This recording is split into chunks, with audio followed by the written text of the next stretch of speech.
Happy football season. Training camp is underway, and we are coming to you live from the capital city of the great state of Texas, overlooking beautiful downtown Austin, Texas, and the University of Texas. Welcome to the show and the multicast and podcast that knows that the pride and tradition of the Texas football program will never be entrusted to the timid or the weak. We are a product of the Republic of Football and Dave Campbell's Texas Football Podcast Network. We are powered by Grande Equipment. This is the Eyes on Texas multicast and podcast. I am Aaron Hogan, morning show host at the Horn here in Austin, doing 5 hours every morning now with our buddy Rod Babers. He is across the way from me, my shotgun partner, as always, the senior writer at Dave Campbell's Texas Football Magazine, the great Mike Craven. How are you, Mr. Craven? Doing pretty good. Did a radio spot today plus the Aggie podcast, so I'm as tired as you are. Tired as you are.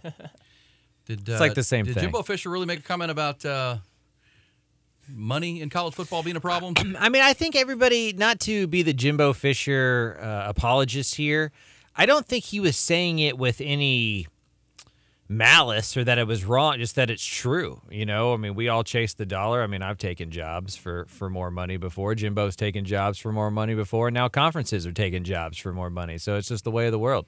Way of the world. I don't think he was trying to be high horsey about it. But he has become, and we'll get into this a little bit later in our big picture college football conversation and the realignment, the news that shook the world on Friday.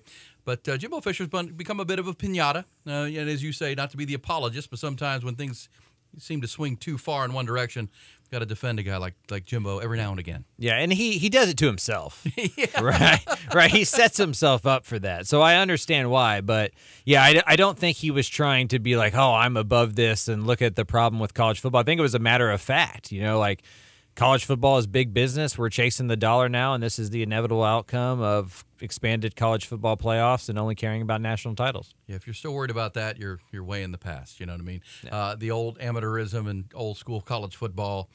I mean, a lot of rivalries are dying at this point, but the almighty dollar TV networks and that's where everybody is catching their college football. I think the good news is if you're a Texas fan, you're not getting left in the dust. No. Like I went to UTSA, so I have real worries about what football looks like at UTSA. Is it just FCS? Like what is going to happen with that like next 60 I went to St. Edwards, team? so we don't have a football Sure. team, so we're good. Yeah. We're good. But No I do wonder about that. Like, but if you're a Texas fan, you're in that group that matters no matter what. And maybe matters more than any other in the Southeastern Conference. We'll get into that coming up. He is the senior writer at Dave Campbell's Texas Football Magazine. He is Mike Craven. And, of course, as he mentioned, the Aggie podcast he does as well. Dave Campbell's Texas Football Magazine, with their push to cover all 13 Division I programs in the great state. There are podcasts for pretty much all of them now. All of them. SMU one starting this week, so we are 13 for 13. 13 deep into August, which is great. And we are the multicast and the podcast for the University of Texas, which we're excited to be. It is the multicast that keeps you on top of all things Texas football. It is available to watch weekly on the Dave Campbell's Texas Football YouTube page, as well as the Horn in Austin, Horn FM YouTube channel. Find it there. It's available for download through iTunes and Spotify. We record on Monday nights each week. It is August the 7th as we record tonight, so it'll drop tomorrow on August the 8th. You can also follow us on Twitter at Eyes on Texas FB on Twitter. Also on Instagram, Eyes on Texas Pod on the Insta. And a Facebook page is coming soon, coming this week, hopefully, to get that launched. We know a lot of you follow stuff on Facebook. We want you to be there. And, of course, the EOT is powered by our great friends at Grande Equipment, one of our founding partners. We have 6 of them, and Grande Equipment, our title sponsor. Before we get into our conversation today, let me mention Grande Equipment. They are our presenting partners.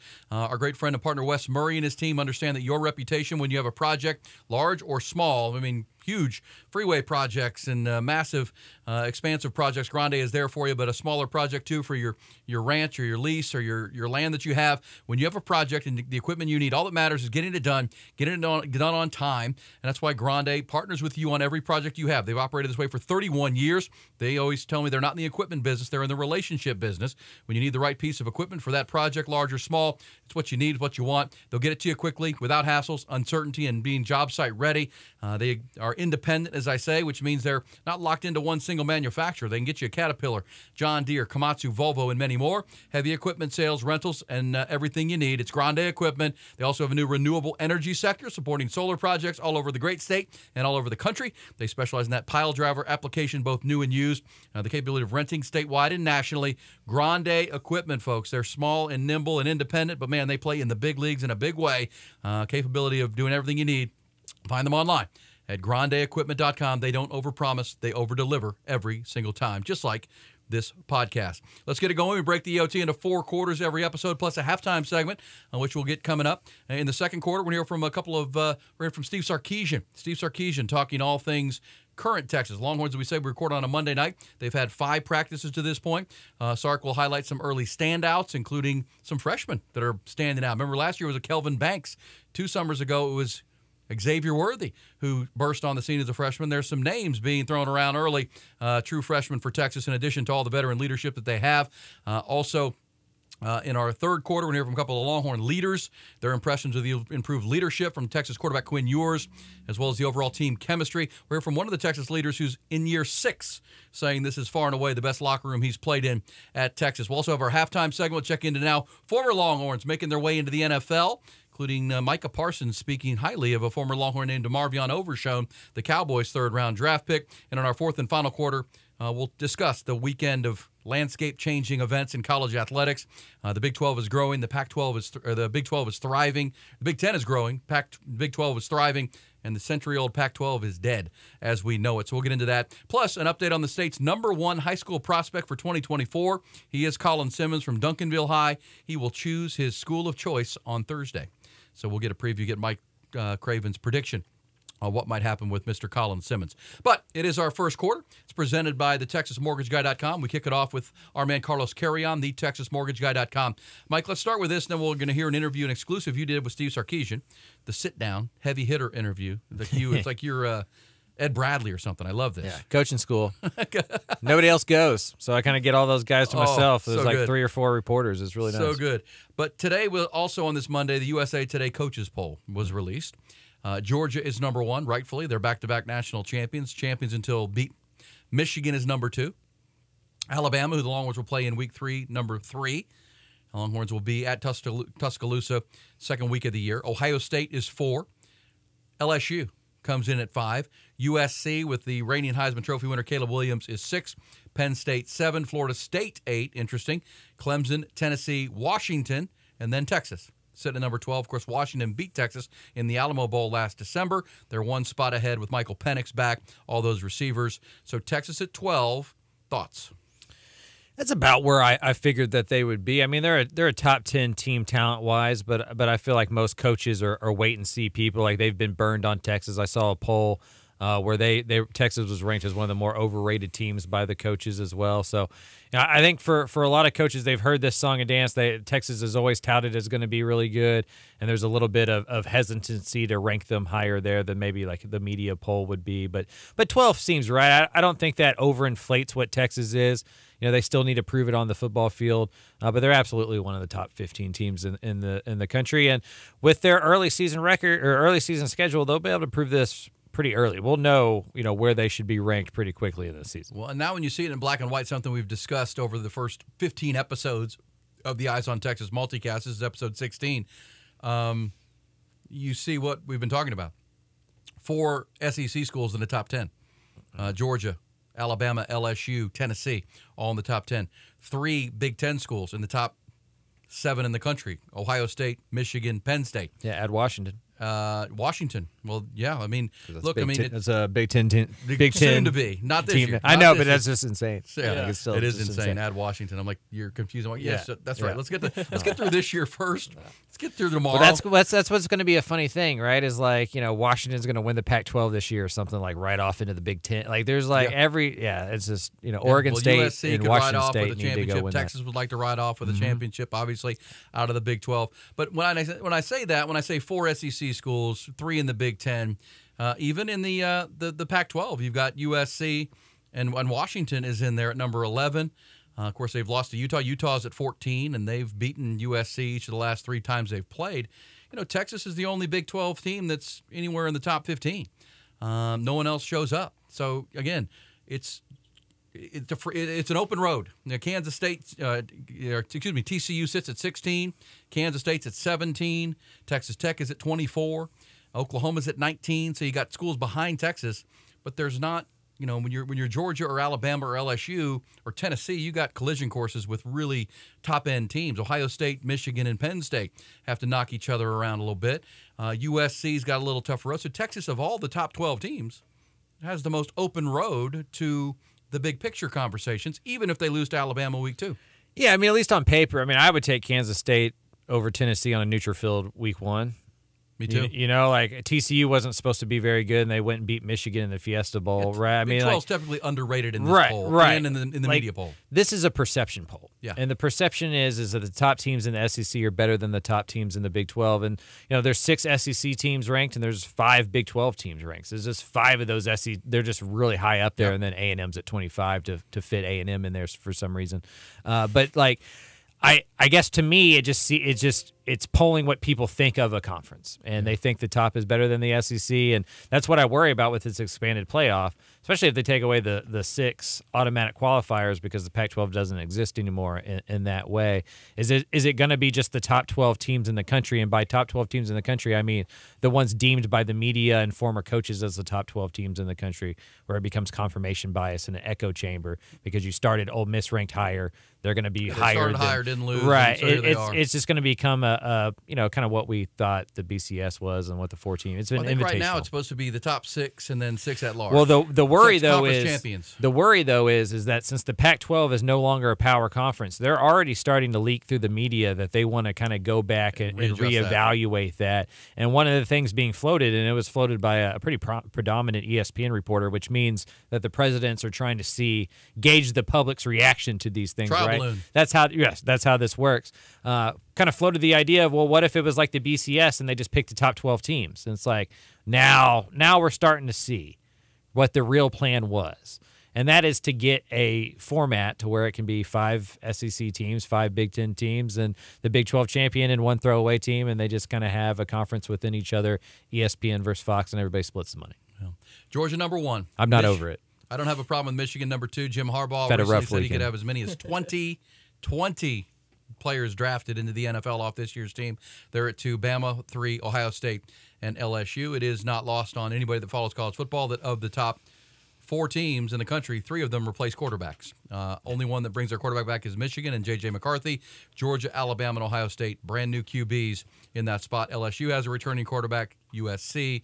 Penn State has a transfer. By the way, speaking of teams that might be overrated, who trusts James Franklin in a big game? Does anybody at this point? Yeah. Really, at this point? I like Penn State and their history, but James Franklin has not been able to get done. Florida State, are they ready to come back with Mike Norvell? I don't know. Clemson seems to be sliding of late as far as Dabo Swinney, but Cade Klubnik, the Austinite from Westlake, right here near our radio station, he'll be starting for them this year. Tennessee, interesting with Josh Heupel and, their new quarterback. Again, the road for Texas, at least in the perception poll, clearer and no big roadblocks, not nearly as many as the other top schools in the country. That's my takeaway from the top 25 with the 5 Big 12 schools all ranked behind the Longhorns, who were the preseason favorite to win the Big 12. All right, with that in mind, let's go exclusive. My man Mike Craven right here, senior writer of Dave Campbell's Texas Football, going one-on-one, 60 minutes Ed Bradley style with the head coach of the Longhorn, Steve Sarkisian, who is by no means shying away from the expectations we just talked about. Here with Texas head coach Steve Sarkisian. Coach, you've been in state for a few years now. I heard you give a great answer in there just about what sets Texas apart at the high school football level. For you, just getting to watch high school football at a lot of different places, what's different about this place? Well, I think there's definitely a level of commitment that every community, every ISD, every school, every coach gives to their program that is different than from around the country. And the resources provided for the young men to perform, the commitment in the off-season conditioning program definitely shows up. And ultimately, there's a brand and a style of play that I think that anybody from the state of Texas would be proud of. Year 3. Going into year 3, a lot of continuity on the coaching staff, obviously pretty much a new roster than the one you inherited. Where do you think y'all have improved the most since you stepped foot in that door? Well, it's tough. So I do think we're better up front on both sides of the ball. I think we have more playmaking ability on the perimeter And I think that from a staff standpoint, I do think we're connected. Like, there is a continuity. You mentioned it earlier. There's a staff continuity that I think is impactful that ultimately shows up. So I hate to pinpoint one thing, because I think there's a lot of things that are building the momentum that we have right now.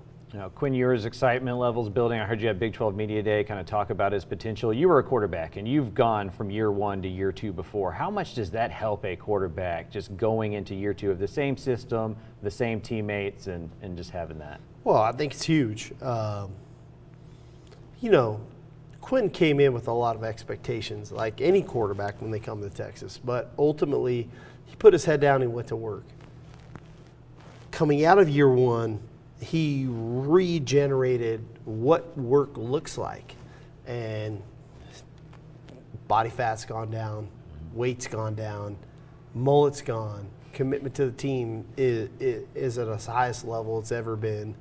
So ultimately, it's like when you dive into something, that's when you get the result, and he's committed, and that from a head coach perspective, that's your quarterback, man. What else do you want? You know, the guy's committed to what we're doing.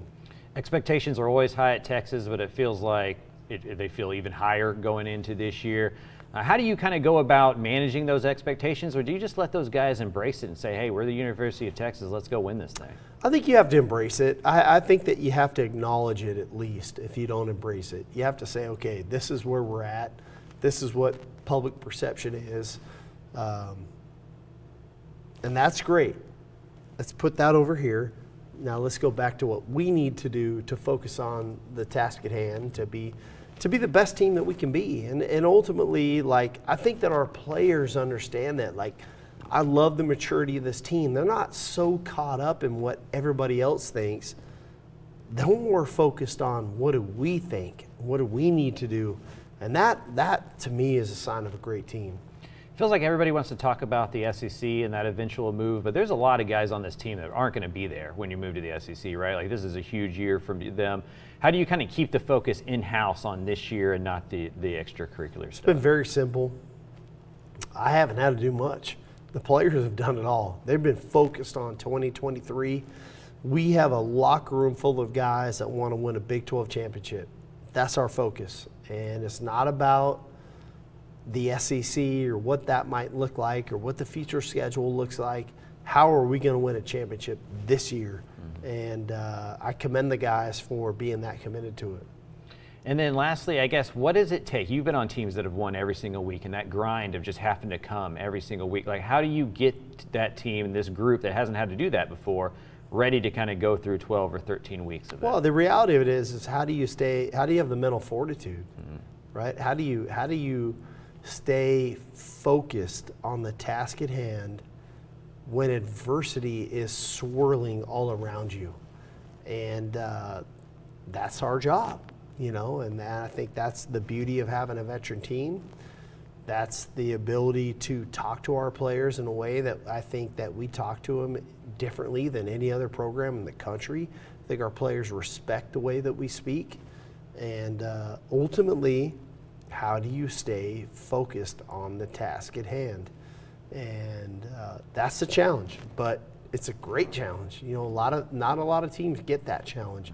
We have it. Now let's see what we can do with it. All right, Coach. Appreciate your time. Thank you. All right, good stuff right there, Mike Craven. There's Steve Sarkisian. What do you think he meant there at the end when he talked about we talk to our team unlike any other team in the country? I thought that was interesting. Like, what they mean, the connection? I think they treat them like professionals. You know, they talk about it as a less culture, college, rah-rah, and more like, let's go get paid and go win, and everybody can go make a lot of money, and this thing can be a big. You want to make $100 million playing football, come to the University of Texas, we'll turn you into a $100 million football player. Yeah. And, you know, the Lamborghini sponsorships and all the NIL stuff, the Panini cards, and, you know, I think they treat it like a business, and they talk to the players like a business, and they're honest about kind of what the University of Texas can do for those players and what a big season can do for everybody's bottom line. They don't shy away from that. In a way, I think a lot of coaches are still kind of clinging on to this as amateurism, and it's all about the game, and it's about the helmet and the name on the front of the jersey, not the name on the back of the jersey. And I think Sark is pretty clear with, like, the name on the front of the jersey can help that name on the back of the jersey do some generational wealth stuff here if we all get even this if thing you don't together ever make and it go into win the a NFL, football. right? Yeah, Even if you yeah. don't ever make it big time in the National Football, get to that second contract, you can make a lot of money while you're here. And I do think there is a genuine likability about Sark and his staff with the continuity. And we've talked, in recent episodes about players who have Sark's cell number. DeMonte Tucker Dorsey, the one-year linebacker last year from James Madison, said, I never had my head coach's cell phone, and I had Sark's, and I could text him anytime. Ask him a question. He was open with.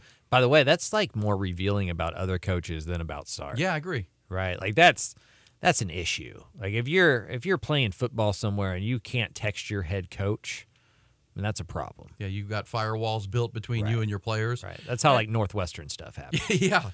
Exactly. You should be able to go right to him and tell him about things like that, maybe that are going on the campus that he needs to know about or behind the scenes. You're exactly right about that. Well said, as usual, by Mike Craven. A great interview. I thought that was really good stuff.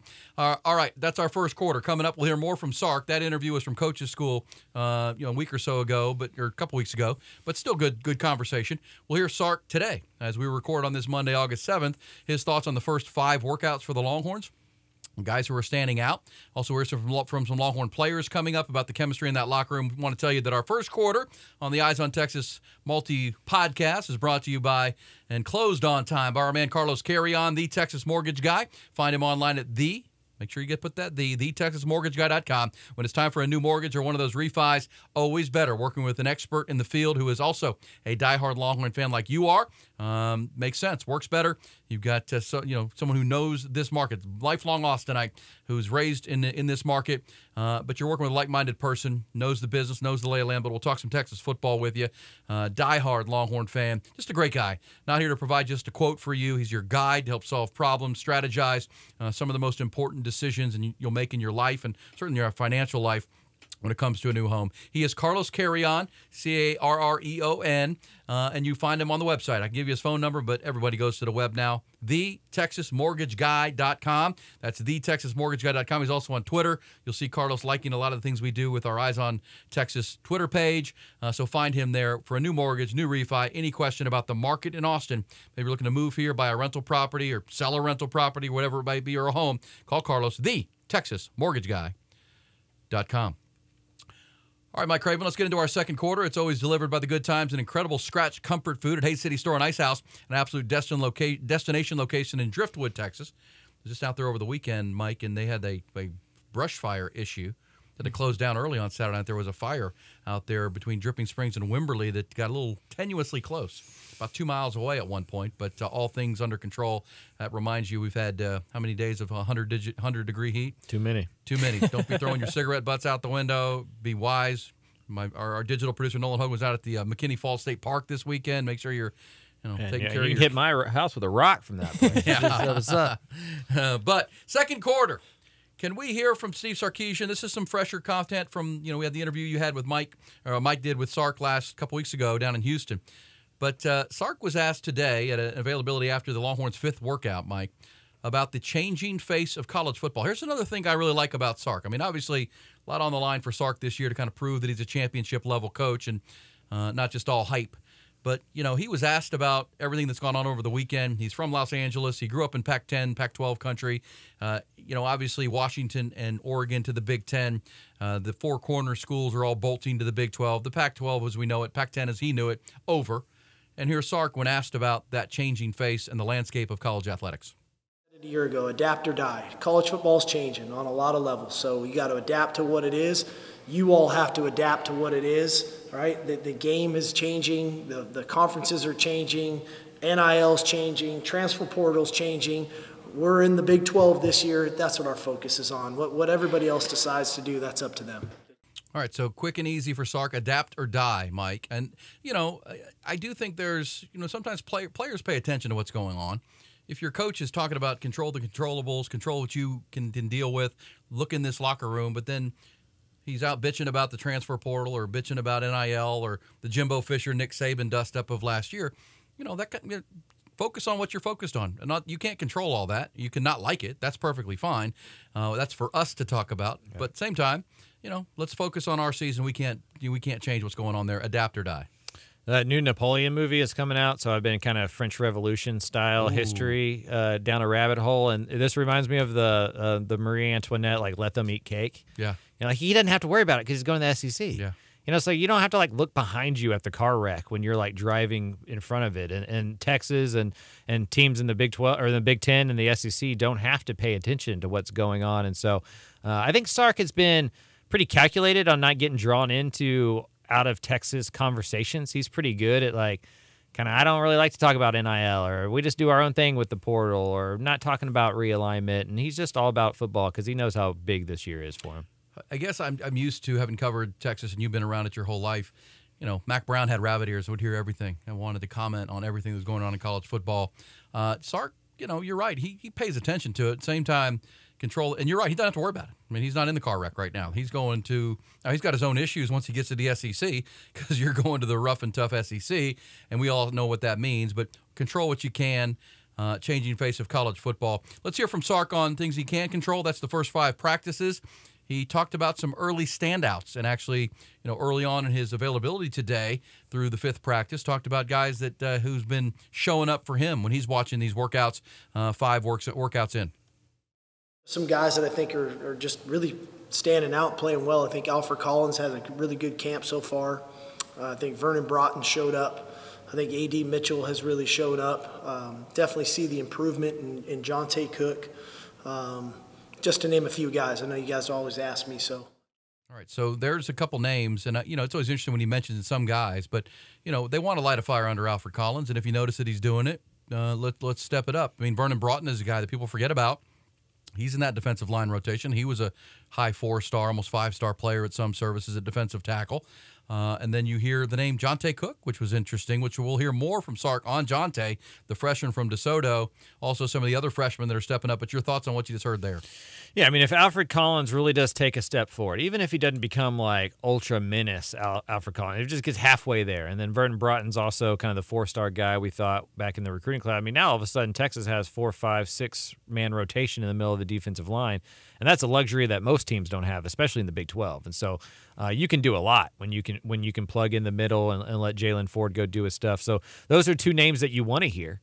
We'll have to see it, on the football field to kind of believe it, right, and see if they can turn it on during those games and be consistent. But that front line of the defensive tackle, the defensive line group is going to be really good. The question's about what's behind them. And if those guys can be really good and consistent and play better, that's a great sign for Texas. Yeah, coaches will tell you the hardest thing to find is those interior defensive linemen, and Texas is stockpiled. I mean, the Byron Murphy, Tavondre Sweat starting 2, and then you've got the Minnesota transfer Trill Carter, Alfred Collins, Vernon Broughton.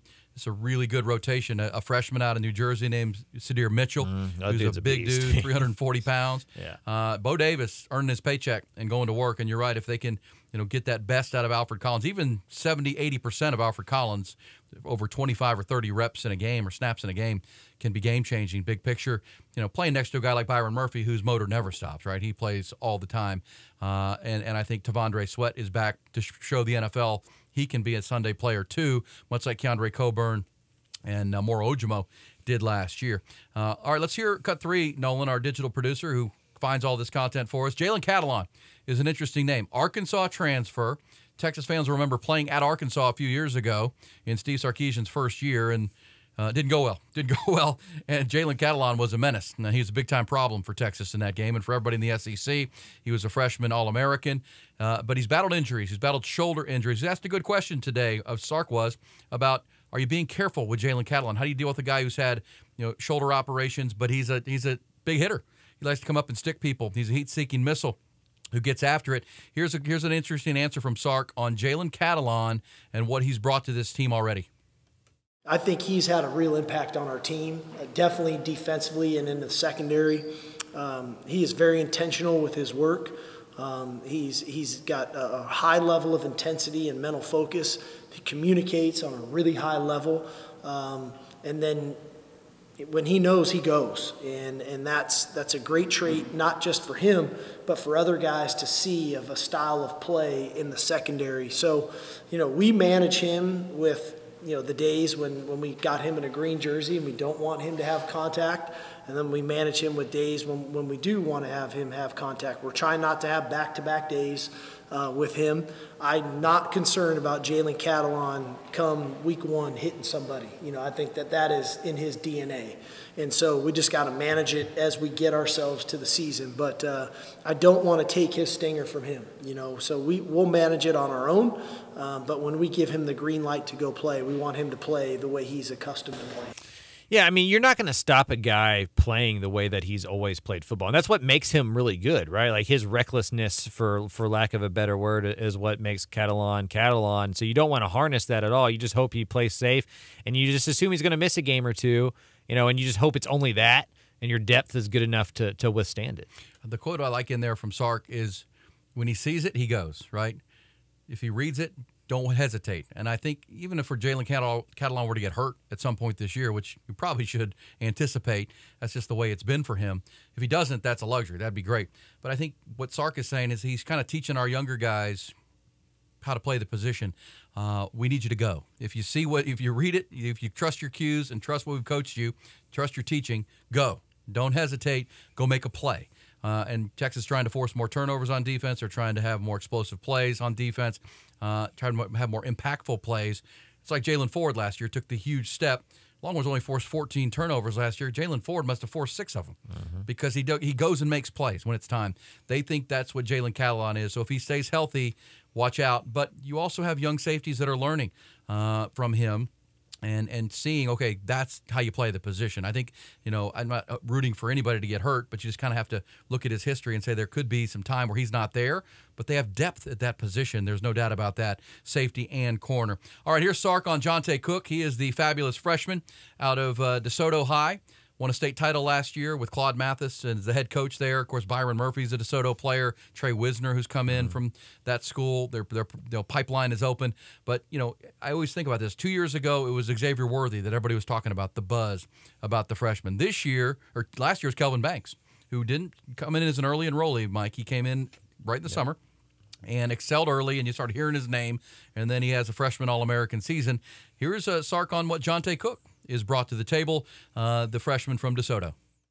They have really good coaches at DeSoto, and he's been coached in a way that he believes in. And then you go to a new system or scheme, just like when our guys leave us, then it's about doing things the way that organization wants it done, whether it's a specific route or a scheme or whatever. And what I've loved about Jonte right now is how coachable he is. I think he's really trying to do what we're asking of him to do, and then when he doesn't do it the right way, he acknowledges that and tries to do it again better the next time. But I just think there's a level of comfort schematically. I think that it's making sense to him, what we're asking of him, and then he's making the most of his opportunities. Not perfect, like, this time of camp with receivers, how do we minimize the drops? How do we take advantage of opportunities, 50-50 balls? And so those things are going to happen, but when you're playing fast and you have an idea of knowing what to do and you're coachable and you're not making the same mistakes twice, you give yourself an opportunity to be successful in this system, and that's. All right, so Jonte Cook making an early impression. And think about it last year, Mike, the receiver position when Isaiah Nair got hurt, they were in a bad spot because they didn't have a real deep threat. Xavier had to play slot X, move him around. Jordan Whittington was the other guy, but Casey Kane never really stepped up into that third receiver role. This year, different animal with the addition of A.D. Mitchell, who has flashed in a big way already. He's already turning heads at camp. You have Xavier Worthy healthy and in a junior season. Jordan Whittington's down in weight and quicker and faster than he's been. Isaiah Nair's healthy, and now you have a Jonte Cook and a DeAndre Moore kind of pushing those guys. That's a deep room at a position where in a Sark offense you have to have it. Yeah, I mean, if your second wave can be as good as this one can be, I mean, that's trouble for a defense. Like there's no letting off the gas, to take Steve Sarkisian's term there. Cook's a silky smooth guy that you saw, and you can compare him to Xavier Worthy very easily. Like when you watch him play in high school, you can make that connection. They're both really skinny. Very light on their feet, just smooth route runners, really good with the ball in their hands after the catch, which I think is one of the things that Cook does the best of. I wouldn't be surprised if you saw him on punts as a returner as well during the season because he's so good at that. He's an electric kid. And I think when you're a coach like Sark who, really believes in getting your best weapons, the football, you look at a guy like that and you go, I got to figure out 4 or 5 ways a game to let him impact it. And that's one of my favorite things about Sark is he doesn't call plays just to call them. He calls plays for the players. And I think Cook becomes one of those guys. He draws up, to use a basketball term, I think he draws up a play for Jonte Cook 2 or 3 times a game because you need him to touch the football. Yeah, and we saw it in the spring game. I mean, he got behind the defense, and it was some backups and some young guys, but same time, electric. You saw it at Dunk, you saw it at DeSoto, and now you're hearing about it already on campus. One more from Sark, and it's a little bit on Jonte, but the freshman, Sark has shown he subscribes to the Nick Saban idea. If you're good enough, you're old enough. I don't care what your number is next to your name.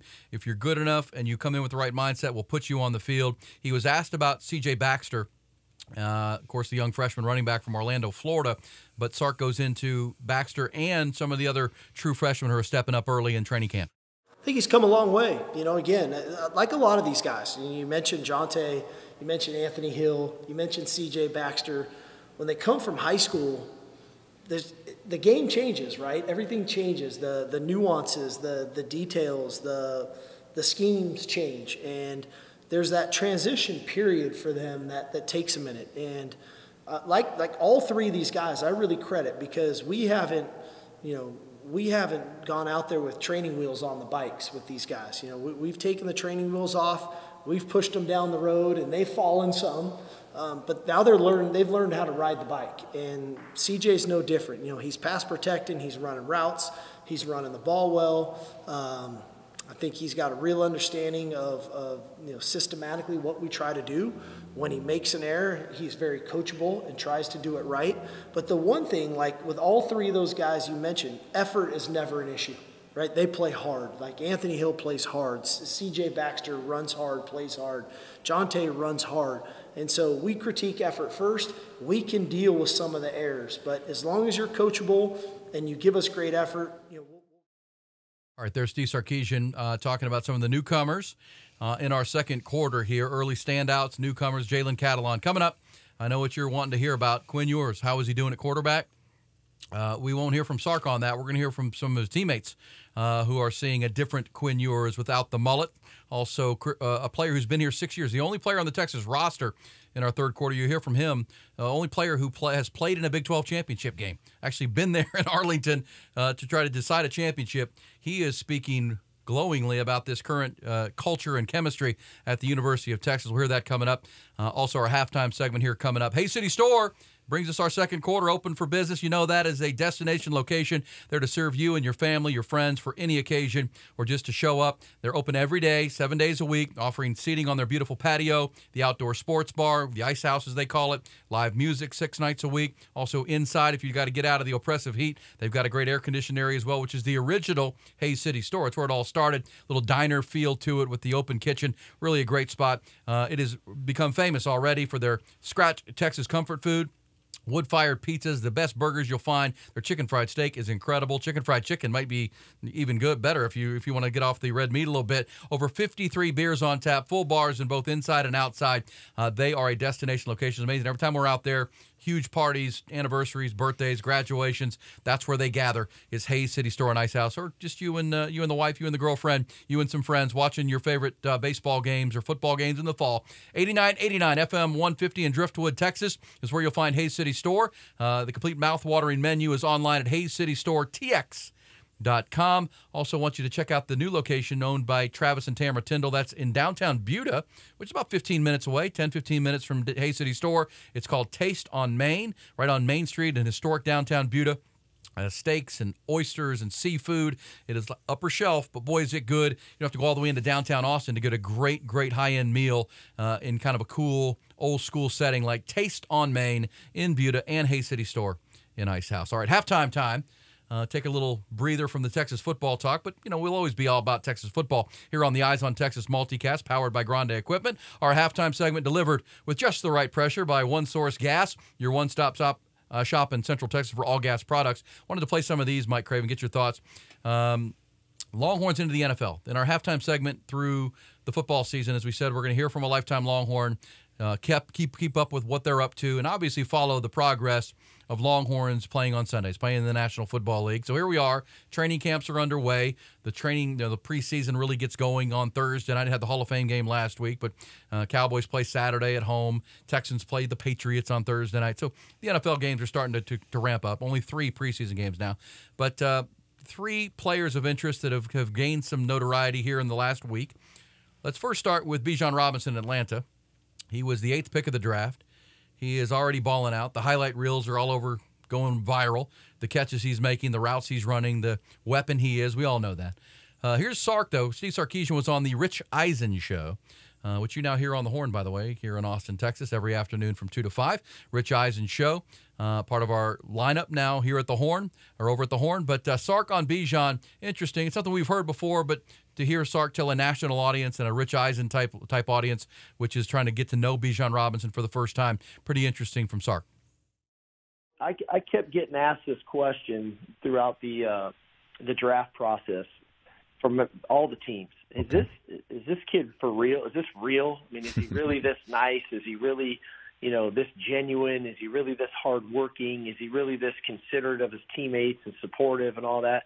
I said, I got to be honest with you. I was on the job at Texas in 2021, and I was about on the job for about a month, maybe 2 months, and I called him into my office, and I told all the NFL teams this. I asked him the exact same question straight to his face. I said, are you for real? Like, are you this good of a kid every single day of your life? And he just kind of smirked at me, and he said, Coach, I just am who I am every day. Like, he is an awesome human being. As good of a football player he is, he's a better person. And so that's the funny story, because it's like sometimes he's too good to be true. I think on the recruiting trail when I was working at the Statesman, I ran into 2 kids where you knew they're going places in life, whether they play football or not. One was Bijan Robinson, the other was Caden Stearns. Where it felt like you were talking to a 25-year-old, 17-year-old, and like they had it figured out, and they were who they were legitimately, and it's impressive to see it continue for both of them. I think Sam Ehlinger was that way too, and obviously he dealt with the heartbreak and the tragedy of his family. But yes, remember my boys help us with this multicast, and my oldest is the same age as Sam Ehlinger, and I remember thinking, Griffin doesn't act like Sam Ehlinger. Sam Ehlinger acts like he's older than me. I mean, he's older than me. This guy's shaking my hand. He's looking me in the eye. We're talking. He's like, oh, hello, Mr. Hogan. Sam Ehlinger, same way, but yeah. And, of course, Caden Stearns came from a strong military background. Bijan, very faithful, but just a great kid. Great kid, and he's going to be a star with the Atlanta Falcons. Wanted to play that for you here on our halftime. Also, Micah Parsons. This is interesting, right? The Cowboys, with Dan Quinn running their defense, who's the architect of the positionless defense concept, where you might be a safety, you might be a linebacker, you might be a pass rusher. We don't care. We just want you to make plays on Sundays. Micah Parsons is probably the freakiest of those positionless players in this league, national. But DeMarvion Overshown came into Texas from ARP, Texas, as a safety, moved to linebacker, and just a natural athlete. Here's Micah Parsons through the couple of weeks the Longhorns have had, talking about their 3rd-round pick, 90th overall, DeMarvion Overshown, what he's seeing and the advice he's giving him. One guy, man, I know y'all saw him out there today, was, Demo, man, Overshown, bro. Man, the way he's gravitated to me, the way I'm like, man, just let it go. Like, you see him flash and you just kind of see him shoot a gap. I'm like, bro, just let it go all the time. Like, stop thinking, just play your game. I was like, bro, one thing I did, I was just really good at one thing, and I was like, bro, I could get better at other thing else. But I was like, you can't get better at everything, and you're 3 weeks here. Like, so I was like, bro, one thing about me, I was a really good blitzer, I was a really good pass rush. So you know what I did? I made sure every time they dialed up a blitz, every time they did that, I was really fucking good at that. Like, I made sure I was dominant in that area. I was like, the coverage and all that other stuff, I could learn that. But I was like, bro, you need to show them that you're really good at something. Like, and today I was like, bro, now that's how you show that you're a freaking playmaker, bro. Like, that's the standard. Like, that's how you do it. That's how you ball out, bro. Couldn't be more happy for him. Yeah, you've covered DeMarvion since his high school days, and he was an overpowering player at a 2A school at ARP. But, yeah, making his way into the NFL. And I don't think that comment from Micah Parsons, even with the F-bomb, surprises any Longhorn fan who saw him play here. I love Micah Parsons so much. Me too. And I'm not a Cowboys guy, but he's tremendous. I think Overshown, if used in a correct way, can be a truly impactful player in the NFL. I mean, he has some limitations and some things he's going to have to figure out, and he still doesn't know how to play the position. Like, he's a baby when it comes to playing linebacker. But if Dan Quinn, to your point, can unleash him in that positionless football thing and just be like, see ball, hit ball, right? Like, go terrorize that quarterback on third down, and next offseason we'll teach you the rest. Kind of like Anthony Hill at Texas this year, right? Like, like what they did with Harold Perkins at LSU. Like, you identify the thing the guy can do well, you only allow him to do that, and then you grow that skill set in the offseason. I think Overshown can do that, and I'm rooting for him, man. Like, he came from, like, nothing, dude. Like, absolutely. Bro. Like, Micah would say bro. You go, like, I mean, I remember being like an ARP versus Newton playoff game, and you're just like, man, this is insane, right? And so, like, for him to be playing for the Cowboys now, the state, ARP is East Texas, Deep East Texas. Deep East Texas. So is Newton. Like, if you pass the sign in Newton, you're in Louisiana. Like, that's how. Like, it's further East Texas than you have to go through Jasper to get to Newton. Oh, right. Like, that's all you need to know. And so, like, to see a kid like that from that situation, like at that small of a school, playing linebacker for the Cowboys, like that's cool stuff. I mean, and here Micah Parsons talking about him, that he's showing up and he's taking the advice, and just be yourself. That's good stuff. We'll see the Cowboys play Jacksonville Saturday night in Arlington, as I think they break camp and come back from Oxnard after 3 weeks out there. And Jacksonville will be a good game, and you might see a little bit of Agent Zero in that football game. Do we know what number team? 35. 35 is you weren't? Okay, look for 35. Also, I wanted to play this because this is one we know we had Longhorns drafted, including DeMarvion, Overshown. Bijan Robinson was a top 10 pick. Roschon Johnson, Moro Ojimo, Keandre Coburn, but Deshaun Jameson played a lot of football at Texas. He was a 5-star player coming out of high school, big-time high school player, and he was flashy at times at Texas, had some ups and downs, great special teams player, speed. But I pulled this for our halftime segment. Jair Brown, who's a defensive back in San Francisco, who's speaking glowingly of the undrafted free agent, Deshaun Jameson. Interesting conversation here. Yeah, definitely. This guy at the top of the route is probably one of the best I've ever seen. You know, how quick he can get out of his breaks and attack the ball.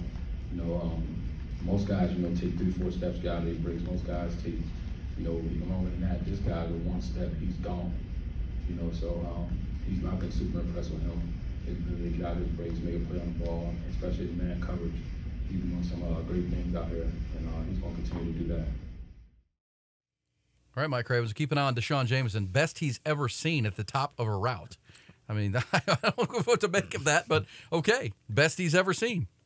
Yeah, I mean, sometimes you got to take players talking about players with a grain of salt. Like they're just talking. It's weird that they're talking about an undrafted free agent, though. That best he's ever seen. You know what I mean? Like, come on. But this is San Francisco. It's not like the media is asking about Deshaun Jameson. I do think that he has potential to be a really good football player. I mean, back to his Houston Lamar days, he's always just been a good football player that's gotten on the field, that's been counted out. Like Anthony Cook was the big recruit at Houston Lamar during that cycle. It wasn't. That's Deshaun right. He was Jameson. the 5-star. Yeah, Jameson was on the other side, more of a kick returner. Played the opposite corner, but even then you were like, man, I think he may be better. He's not like as long as tall, but a really good football player. So I would not be surprised if he carved out a niche on special teams and then also as like a nickel corner or a backup corner, because he has a ton of physical skills. We know that. Physical gifts, yeah. Interesting to watch Deshaun Jameson, Moro Ojimo, Keandre Coburn, and of course Bijan and Roschon. Saw some video of Roschon Johnson, the first player on the practice field for the Bears consistently. First guy out there is Roschon Johnson. That won't surprise anybody. On brand. On brand for him. Also on brand, One Source Gas of Austin is your Texas compressed gas leader, and they bring you our halftime segment every episode of the Eyes on Texas podcast at Multicast. One Source Gas provides compressed gases, as you would guess, such as CO2, nitrogen, oxygen, propane, and many more to various industries in the great state. If you don't use those products, you probably don't need them. But if you do, it is an absolute must. They are your lead go-to for CO2 in the service and hospitality industry, also serving the medical industry as well at One Source Gas. Locally owned and operated, been in operation for over 12 years, and their growth tells you just how good they are at what they do. They started with a few locations, and they have grown, now spread into San Antonio through San Marcos, where they're based now. One Source Gas is the best. So if you own a bar or restaurant, a dental office, veterinary clinic, and you have a business that has compressed gas needs on a daily basis, you're looking for a new CO2 or compressed gas provider, visit their website, get to know them. I promise you, maybe you're frustrated with your current provider. OneSourceGasATX.com. All one word, OneSourceGasATX.com, or call them at 214-8484. That's 512-214-8484. Richard or one of their great staff members will be happy to help you with all your compressed gas needs. My buddy Richard Strever there at One Source Gas Austin. The big tailgates all through the football season. Make them your spot. One more time, that's OneSourceGasATX.com. All right, time to get out of halftime, get into our third quarter. It's brought to you by our buddy Dr. Greg Eckert and his partners at Brain Vault and the Brain Vault technology. Time to play hard, but play safe, so adults and kids can play that way. We'll tell you all about the Brain Vault technology coming up. But let's get into some player cuts, Mike, here in our third quarter. Let's double back to the start of the show. Texas ranked 12th in the preseason in the AP Top 25. We both agreed that's probably about right. Dozen teams, top dozen. That's where the Longhorns should be. Their road to the top might be a little easier than some, but at the same time, expectations have not been the good thing for the Longhorns in the past 13 years, if you're looking at it. But you agree with 12 is kind of a good spot for them. Yeah, I think 12's a good spot. I mean, we talked about this last week. I mean, for me, the coaching staff and just the program's ability to win week in and week out is my biggest concern. So 12 feels right. Like, had Texas been having a lot of success and you just look at this roster, I think it could be a top 5 roster. But those other teams in front of them have had more recent success, so I think it's a fair place to put them. And you mentioned earlier K-State maybe should be higher. I mean, they're the defending champions. I'm sure K-State looks at that poll and says, wait a second.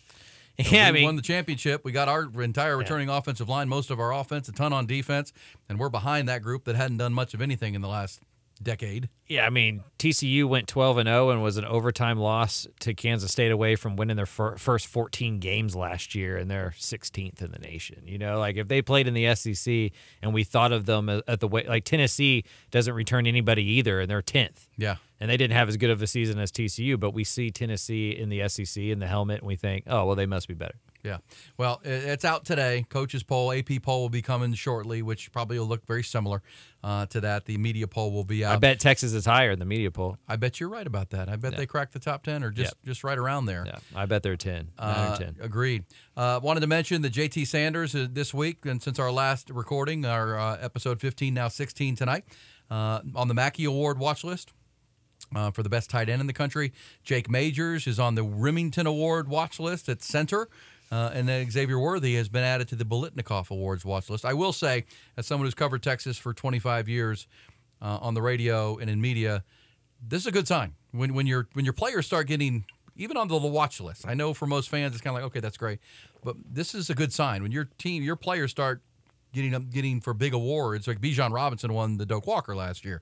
When you have multiple guys at multiple positions, Jalen Ford's going to be up for the Butkus Award.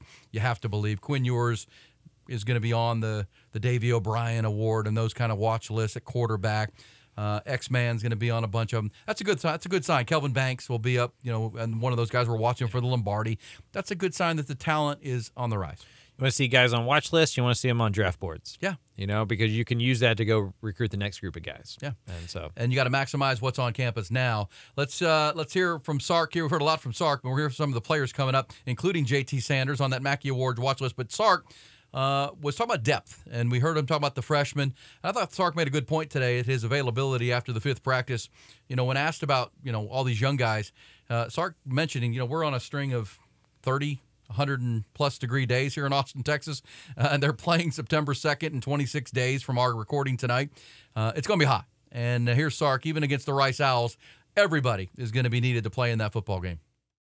We're going to play Rice at 2:30 Labor Day weekend. It's going to be hot. I don't know. They'll shoot the field, and I bet when they get the heat index on the turf in DKR, we're going to be 130s, 140s. I mean, it's going to be that hot. Everybody's going to have to play. Everybody's going to be on somewhat of a pitch count. We're going to have to roll. And our 2 deep, even our 3 deep is going to create opportunities for a lot of guys to play. So to think one guy is just going to play 75 straight, probably not realistic. So that in and of itself, everybody's going to have to play. But if ideal situation, ideal scenario, that guy. All right, so think about that, Mike. I mean, that's an interesting point. 26 days out, and you play Alabama the following week. I mean, you have to be careful in that game. I mean, you really, and anybody that walks outside in Austin or throughout Texas right now knows if you're out there for more than 30 minutes, just being outside can get dangerous pretty quickly. These guys are practicing. Sark is trying to be intentional about when they practice and how they practice, some in the heat, some under the lights at night, trying to get away from some of it. But, you know, the last thing you need to do is get someone hurt ahead of that game because of heat, or even in that Rice game because you weren't careful. So on Sunday, Texas A&M had a media day, and the interviews were like from 10:30 to about noon, and then they had an open practice that started around 5 o'clock, 4:30, 5 o'clock. Good timing. And I told that to my fiance as I was out the door. I was like, well, they're having, and she was like, outside? You know? And so, like, that's the life of these football players, right? I mean, they live in a world that's uncomfortable and in a lot of ways unhealthy. And some of it is to build your body up to handle what's coming on September 2nd. You just pray it's a day with some clouds or something changes over the next couple weeks that lets it off a little bit. Because everybody complained about that Alabama game at 11. Give me 11 o'clock all day. You're warming up at 9 a.m. It hasn't got that hot yet until about halftime. You know, then 2:30. I mean, your warm-up starts around 12:30, and you're not ending the game until 6:30. I mean, that's the hottest part of the day is from 4 to 6. So it can be really bad, not just for Texas Rice, but for a lot of these early season games if the weather doesn't turn. And I know there's a lot of fans that are rightfully upset. I mean, it's TV-driven, and Fox owns the game, so it's going to be on at 2:30. But that's at some level fan malfeasance. I mean, the players are one thing; they're kind of trained for it. I think about the fans. Yeah, go to these games and they're spending the players get to sweat. Yeah, and have on helmets and have like those fans next to them and all the water and IVs at halftime and all that kind of stuff. Like the fans are just going to be drinking and let's hope they give some free waters or something at UT. I don't know, but you said the let them eat cake thing earlier, but maybe some free Dasanis, maybe some free water jugs. It ain't gonna be free. Come on, well. For that game, go on. Then you play Wyoming, the next home game. It's not a great home schedule anyhow. Let's not kill everybody on your way to what they hope is a great season. Speaking of great season, some players commented in the first 5 practices. J.T. Sanders thought this was interesting. He should be the favorite target of a guy named Quinn Ewers, the starting quarterback. Listen to J.T. and how candid he is about what he has seen from last year in through December and January with one Quinn Ewers. He shaved his head, cut his hair, and he says it's a whole new person. Just really his whole demeanor changed after he cut that mullet. Like he like I don't know what it was about that mullet. Like whatever he did after cutting that mullet, like it's like a whole new person. Like he went from like a kid to an adult, and it shows like the way he carried himself. He even starting to be more of a leader now on his team. Maybe one of the biggest leaders on his team. Really, just the way he playing the game now, how he moving within football, out of football, is just overall he's just a better man, really. Oh, as soon as we got back to winter workouts after that bowl game, he probably was doing it before that, and he was already on it though. Like I seen him after winter workouts, getting before weight room, getting all of that, working extra with Coach Millie, and I already knew that he was going to do that, so I wasn't really worried. But yeah, he definitely been doing that since winter workouts, and it's starting to show. And I hope he gonna do what he gonna do in that field for sure. So there you go, Mike. I mean, we always talk about your history growing up in locker rooms. Your grandfather was the team doctor at Texas for a long, long time, Dr. Craven. So you've grown up and see this. And it does happen where, young kids grow up. They just grow up in front of your very eyes. I've seen it with my own children and whatnot. It just happens. And, Quinn Ewers needed to grow up. He decided to skip his senior year of high school, whether that was a good idea or not, at South Lake Carroll. He went to Ohio State, bounced back to Texas. He, seemed to be making, quick decisions, spontaneous decisions to, decommit from Texas, not go to his senior year, go to Ohio State, come back to Texas. Sometimes that does force you to change a little bit and grow up and become more of a leader. Yeah, I mean, I don't want to say like Quinn Ewers was coddled growing up, but he's from South Lake Carroll. He was a 5-star can't-miss recruit. He made $1 million to skip his senior year and go hang out at Ohio State for a few months and take a few snaps. He comes to Texas and gets paid again and is pretty much given the starting spot and, is heralded as the next guy. Like, he needed to face some adversity and kind of get slapped in the face for the first time in his life. And I think that hit against Alabama and the injury and having to sit and come back and some of the ups and downs he faced in the second half of the season humbled him a little bit, made him a little bit serious. And, it's like that first time. I've never been a good athlete, but I was a pretty decent student. And that first time you face a test that you knew you should have studied for harder than you did, like, oh, man, I'm not smart enough just to get around this test. I can't float through this. Right, like I did in high school or I did my first couple years in college, but like I'm going to have to study for this trig test. I think Quinn had that first moment of his life, like I'm going to have to do something serious here. I'm going to have to, because we've talked about this on this show, next to Steve Sarkisian, 2023 is not bigger for anybody in Burnt Orange than it is for Quinn Ewers, because he's basically faced between playing well enough to go get drafted or getting into the transfer portal.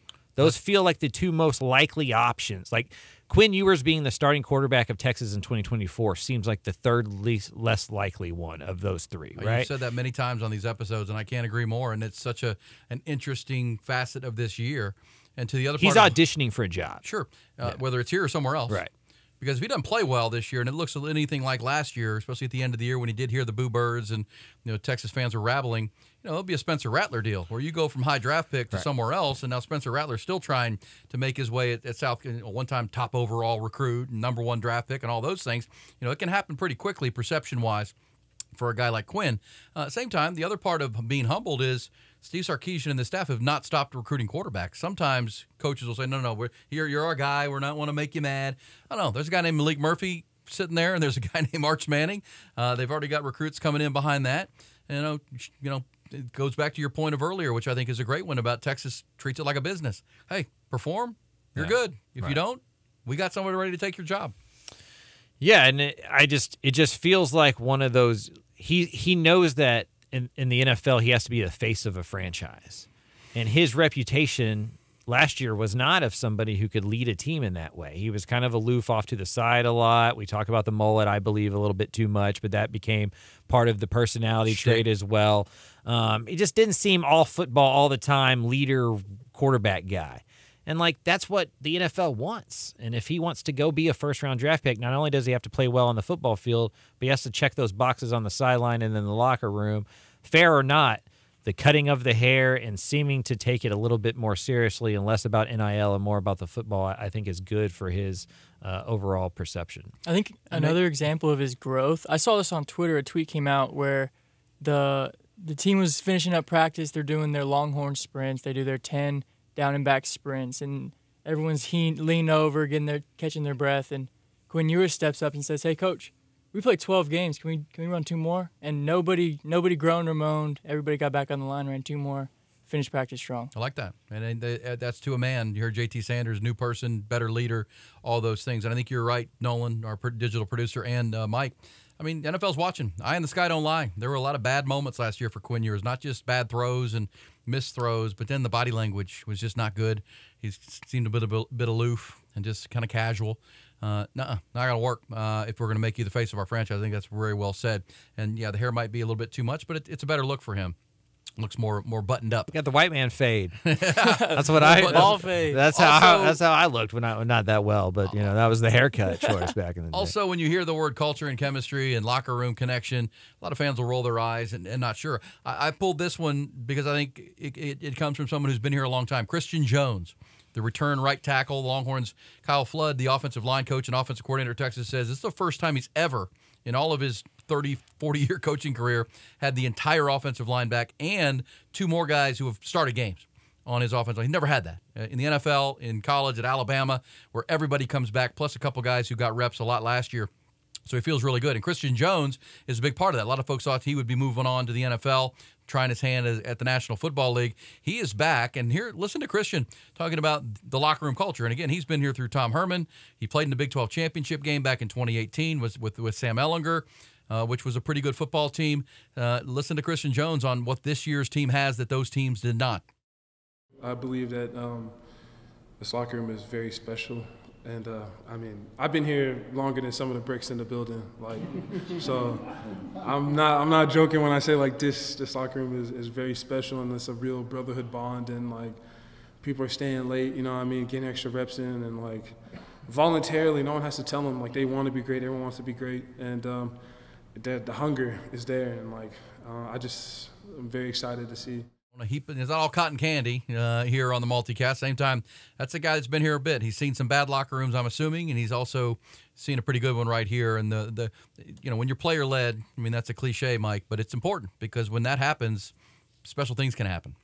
My nature is to not trust in Steve Sarkisian, and my nature is not to trust in Quinn Ewers because they haven't done it before, and we've seen it, and they came up short. And Sark's never won 10 games. They're 16-7-2 in the first half, and only 13-12 overall. The only time Texas has come back with Steve Sarkisian with a halftime deficit is 1 point against Kansas State and 2 points against Baylor. Like, they just haven't closed well. They haven't played well in the second half. So, it makes me want to feel like they're going to disappoint. But then you hear Christian Jones talk, and you hear Jordan Whittington talk, and you hear some of the guys who aren't new people. They're not starter. They are starters, but they're not new start. They've been around for a long time. They've seen a lot of stuff. And when you hear them talk about how well the culture is and what the locker room is and what they think about this football team, it's hard not to believe them and go, this is starting to sound like the teams back in the day. And you add up the talent with that and the coaching continuity, and there's not a lot to question. We just have to see it. Yeah, and Sark talking about the goals. We played it last week. Goals for training camp were to start with third down execution, fourth down execution, red zone execution, the critical moments. They're not starting. The install's good. The continuity's there. The players are all back. It's about really drilling down on the finer points and the details that are going to matter to winning and losing. So a lot of things to think that 12th ranking in the AP, maybe higher than that in the coaches poll, maybe higher than that in the AP that comes out. There could be some things there, but you got to go back it up on the football field. That's our third quarter. It's brought to you here on the Eyes on Texas multicast by Brain Vault, which hopefully you've gotten your youngster involved in or yourself if you play a contact sport. Revolutionary and patented mouth guard that has been proven to help reduce the risk of concussions. Say that again, mouth guard that reduces the risk of concussions. It's more than just a mouth guard. Brain Vault is specially designed, optimally aligns the lower jaw in a position that strengthens the neck muscles to minimize concussive forces. Clenching the jaw in the optimal position for contact allows for maximal force production by the muscles and neck, which prevents the, and protects the brain and the TBIs that come, those traumatic brain injuries. Strong neck muscles help to slow down the head during contact, and this mouth guard, Brain Vault technology, is designed to put you in that best position, protect your concussive forces with your jaw and your face and your alignment. Dr. Greg Eckert, who's my dentist, he and his partner, Drew Pittman, almost 30 years now as an agent in the NFL, have designed this technology with medical expertise. And Drew Pittman has every one of his NFL players that he represents wearing the Brain Vault technology day to day and Sundays in the NFL. No concussions among his players while they've been wearing the Brain Vault. It really is something you should check out. If you got a youngster playing high school football or lacrosse or any contact sport, please go to brainvault.com. That's brainvault.com, all one word. Learn more. Call Dr. Eckert as well. You'll get his number there at brainvault.com. Talk to him about it. He's passionate about telling you about this technology. He's got youngsters. He's a cyclist and grew up playing contact sports. He really wants to help. So talk to him. Brainvault.com. All right, time for our fourth and final corner. It's been a jam-packed show. Our four big conversations of the week, the Final Four, we call them. It's presented by Access Discount Healthcare. It's created by pharmacists to help you and offer you a Netflix-style monthly subscription to significantly cut your prescription drug costs. Sounds too good to be true, but it's not. We'll tell you about it more coming up. But Access Discount Healthcare brings you the fourth quarter. All right, Mike, I haven't gotten your thoughts yet. The final quarter, what a weekend in the landscape of college athletics. The Big Ten growing to 18 teams with Oregon and Washington. Big 12 going to 16 teams, even when Texas and Oklahoma leave, with the additions of the four corner schools. Colorado, Arizona State, and Utah. And amazingly, the century-old Pac-12 is dead. It's about money. If you weren't paying attention, you may be surprised by the news and the headlines in the New York Times and other places, but this has been coming. Lack of leadership in the Pac-12, an aggressive Big 12 commissioner. The Big Ten was kind of just waiting to add some more teams to the West Coast along with USC and UCLA. Just give me your thoughts on what we've seen in the last 72 hours. I mean, I hate it. It makes my stomach hurt. Yep. There's a reason in this country that you're not supposed to make monopolies, and that's what's happening in college football, right? Like, all the power is getting sourced into 2 or 3, 4 places, like pretty much just 2. And that's going to dominate the rest of the thing. And I think revenue sharing is on its way. Like nobody's going to take an equal pay. After a couple years, it's going to be like the old Big 12 where the big teams get to pick on the little teams and dictate the terms. And Rutgers isn't going to have the same say as Ohio State, right? In this whole thing, Vanderbilt's not going to have the same say as Alabama. My biggest worry is like what happens to the fan bases at Oregon State, Washington State. They've been relegated. Those kind of plays, right? We talk about Premier League soccer where you can go up and down levels. But at least that's based on Well, think about in the last calendar year, Houston, Central Florida, BYU, and Cincinnati have been elevated into that Big 64 now. Because if you add up what's going to be starting in 2024, 18 in the Big 12, in the Big 10, 16 and 16 in the Big 12 and SEC, 14 in the ACC, that's 64. Yeah. That's 64 teams, and that doesn't include Notre Dame or Stanford or whatever else happens between now and then. But you're right. I mean, it's the Big 64, and those schools that didn't get in and get a seat at the table, they're relegated. They're not playing in the big leagues anymore. And Stanford's a proud traditional school. Cal has been a great school. They're out. Houston is in. Yeah, Rutgers is in. And at least with the soccer, like that's based on something on the field. Like Cal could go out and field a really good team and get put back into the Premier League. They can't. And this has nothing to do with wins or losses or good teams. Now, this is about markets, numbers, and just eyeballs, keeping TV conglomerates together, right? And it's just TV execs run the sport. And they've always had a hand in the sport. But at this point, they completely run the sport, and things get gross when it's execs ran. Yeah. Well, and if you think about it over the last 2-3 summers, ESPN made the big power move, inking the SEC deal, mega deal. This will be our question number 2. But to explain it, ESPN is all in with the SEC. They're going to own all of it. CBS no longer has the SEC game of the week. It's all ESPN. They went and made power move to grab Texas and Oklahoma to solidify a 16-team SEC. That's the best football conference in America. They also pretty much own the ACC rights, and now they own the Big 12 rights.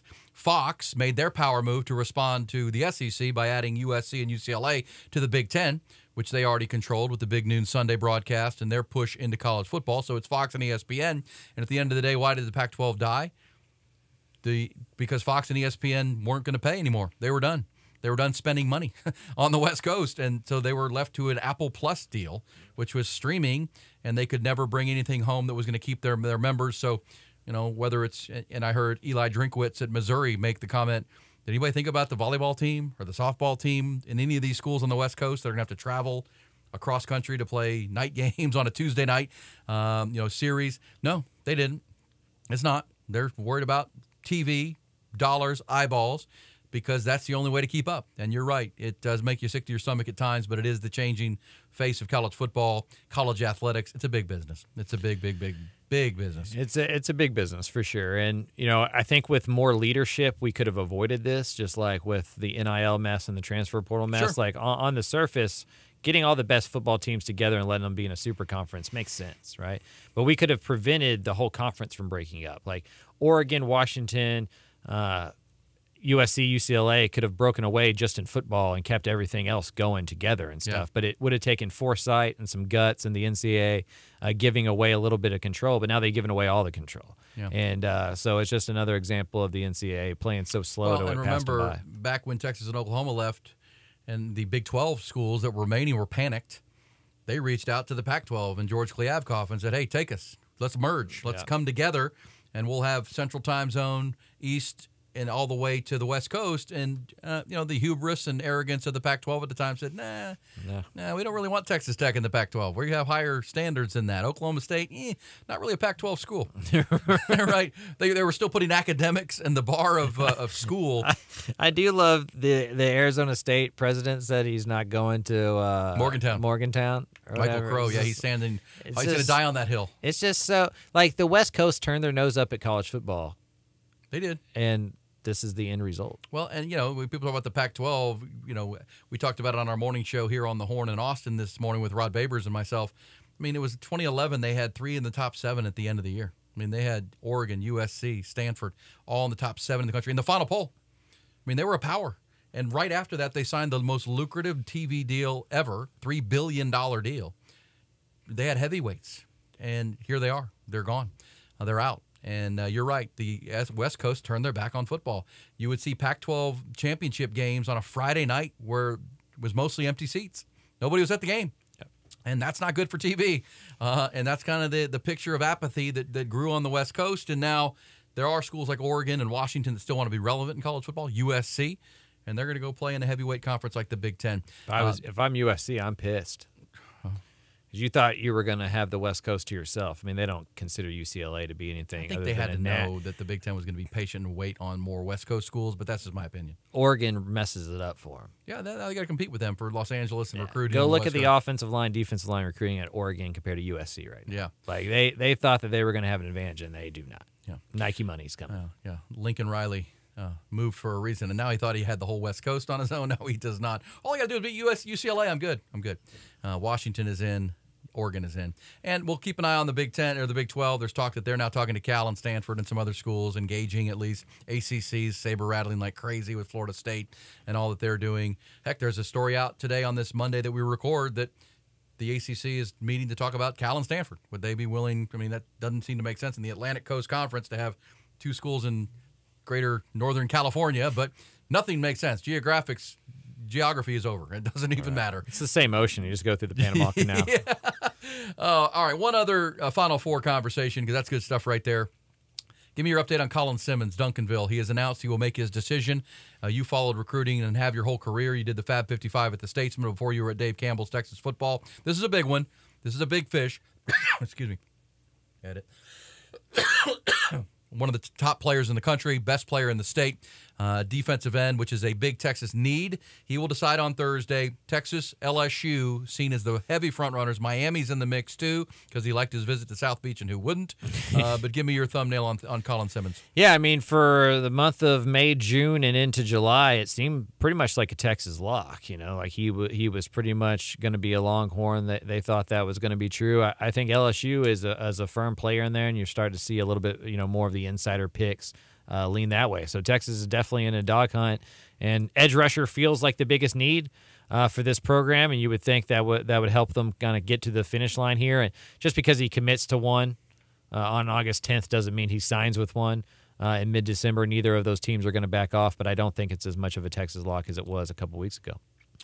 And our final thought on this, give me your thoughts on should there be an early signing period in August ahead of high school football season like some have suggested. I know, the SEC commissioner has pushed for, if we're going to a 12-team playoff, guys, we can't have a signing period right through the 12-team playoff and right through all these big games, biggest games of the year, and right through the Christmas season and recruiting and everything that's going on, coaches hiring and firing.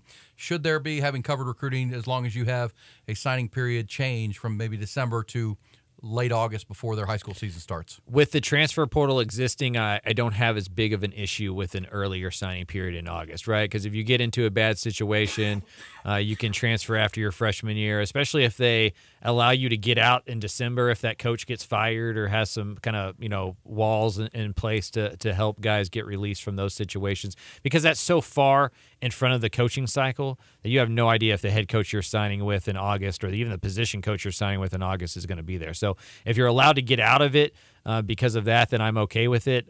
In my heart, I feel like it's best just to do it in February, the old school way.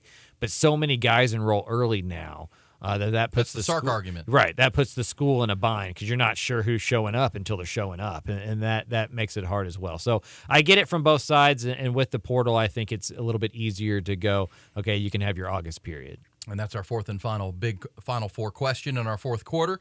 I would also say, if a player commits and he gets hurt his senior year, you got to honor the commitment. Yeah. Got to honor that commitment if you're a coach. I think that's fair too. All right, Final Four brought to you by, in our fourth quarter, always brought to you by. This is pretty incredible, folks. If you have heavy prescription costs on a month-by-month basis, this is where you need to go. It's Access Discount Healthcare, created by pharmacists, because just like Mike was talking about conglomerates running college football, Big Pharma runs your prescription drug costs, and they've created this. It's a prescription drug platform that is essentially like Netflix for your prescriptions. If you pay your monthly fee for Netflix, you get to watch every movie you want to watch, all your favorite shows, all the documentaries. Same thing here. You pay a small monthly fee to access the platform, and then all your prescriptions are free beyond that. There's no long-term contract either. It's a month-to-month, cancel at any time opportunity, and subscriptions, $21.99 for one person. So one of my kids here wanted to enroll. They could for prescription drugs that they need. My son Nolan lives by himself, $21.99. My son Griffin is married. If he's got just he and his wife, $26.99 is the monthly 2-person family fee.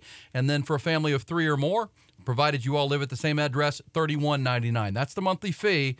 And then the prescriptions, everything you need, are covered for the entire month, every month.